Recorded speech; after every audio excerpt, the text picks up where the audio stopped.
Domenica 3 agosto, Sant'Asprenato Vescovo. È il 215° giorno dall'inizio dell'anno, ne mancano 150 al termine. Il sole sorge alle 5:57, tramonta alle 20:36. La luna si leva alle 16:25 e tramonta a mezzanotte.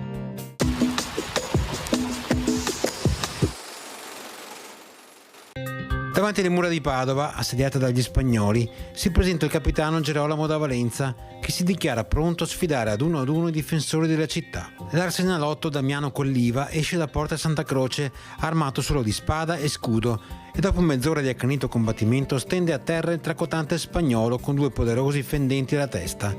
Il Senato Veneto premierà il valoroso operaio dell'arsenale aumentandogli la paga di 6 soldi al giorno.